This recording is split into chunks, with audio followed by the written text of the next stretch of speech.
Today, we're going to turn this rough sawn walnut and cherry into a beautiful coffee bar. Let's get started.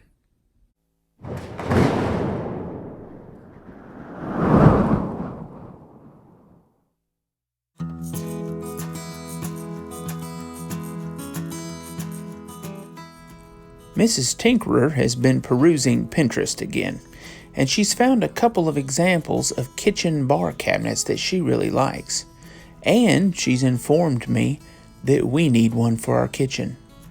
Ours will probably just be a coffee bar, but since we've got a pile of walnut and some time in our hands, let's build her one. I'm starting by planing down some rough sawn walnut. And then the pieces that have a relatively straight edge, I'm running through the table saw with that straight edge against the fence. The pieces that don't have a very straight edge, like this one, I've snapped a chalk line and I'm using my circular saw to create a straight edge. Now we're going to biscuit these together. These will form the side panels of the cabinet.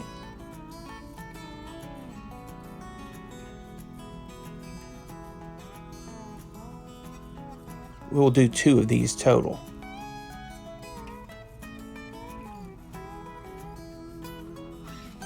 Once they're dry, we take them out and use a straight edge to trim them up, and then we rip them to width.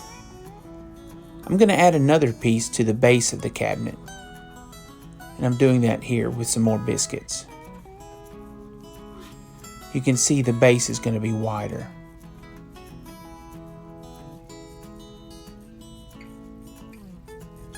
We've got a 3/8 rabbiting bit in our router, and we're going to run it up the back edge of each of the sides. This will create a 3/8 channel for the back to recess into. We're cutting some more walnut boards roughly to length, and those that aren't straight, we're putting in our homemade straightening jig and straightening them up. Once we get enough of them, we biscuit them together. These are going to form the bottom and the top of the cabinet. So I'm trying something new here. Not only am I going to biscuit and glue them, I'm also going to pocket screw them. My theory is that once I get them glued up and clamped, I'm going to put the pocket screws in, and then I can take the clamps out and continue working while the glue dries. And while we're at it, we're also going to drill some pocket screws on the ends of the boards. That way we can attach the top and bottom to the sides of the cabinet. Now that everything's drilled, it's time to glue and biscuit them together.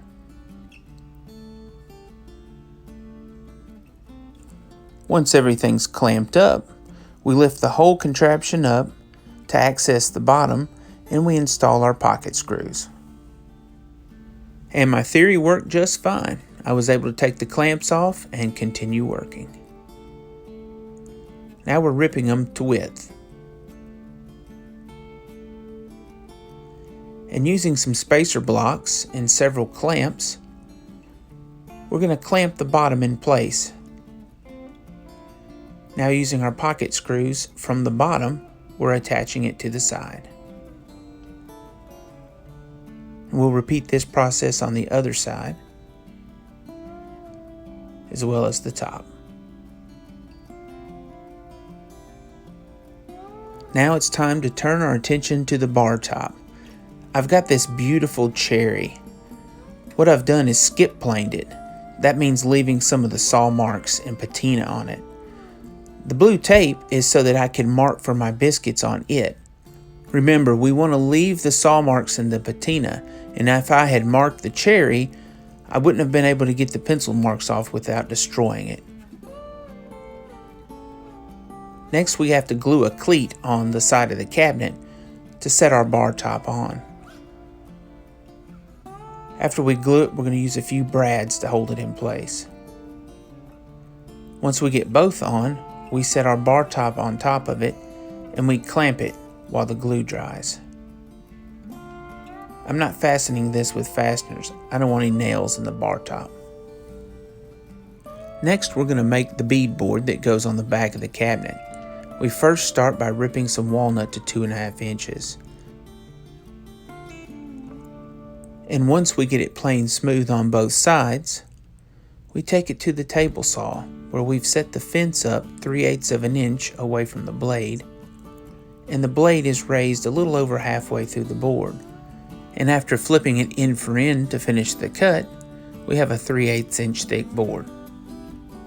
With a straight cutting bit in our router table, we're starting the process of making the half laps on each side of the board that will connect the bead boards together.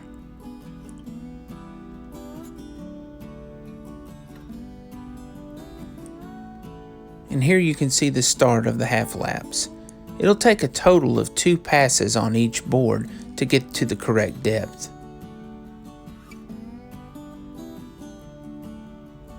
Next, we've put a beading bit in the router table, and we're putting a bead on only one edge of each board.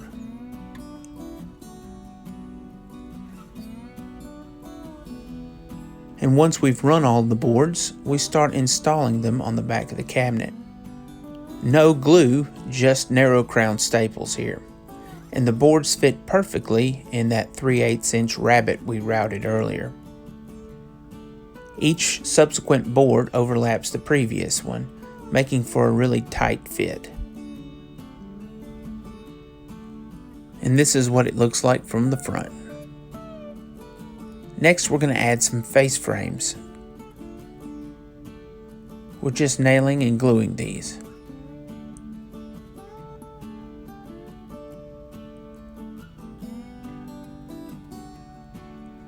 Now a face frame across the top.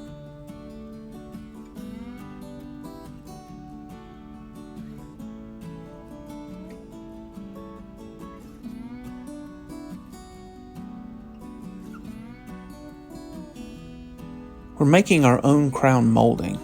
I've got the saw tipped to 45 degrees, and we're making a total of 4 cuts.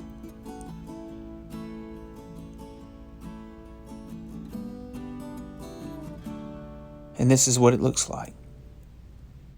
At the miter saw, we're trimming our crown molding to length. I've temporarily clamped my straight edge on the cabinet to give me something to set the crown on while I nail it off. Once I get one side pinned, I take the clamp off and get everything lined up visually and finish tacking it in place. Now we tack the side pieces on.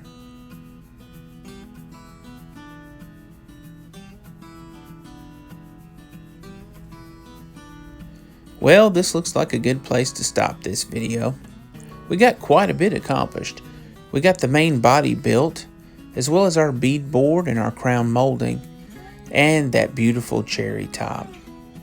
Well, I appreciate you watching, and I hope you'll stay tuned for part 2 where we finish this thing up. See you next time.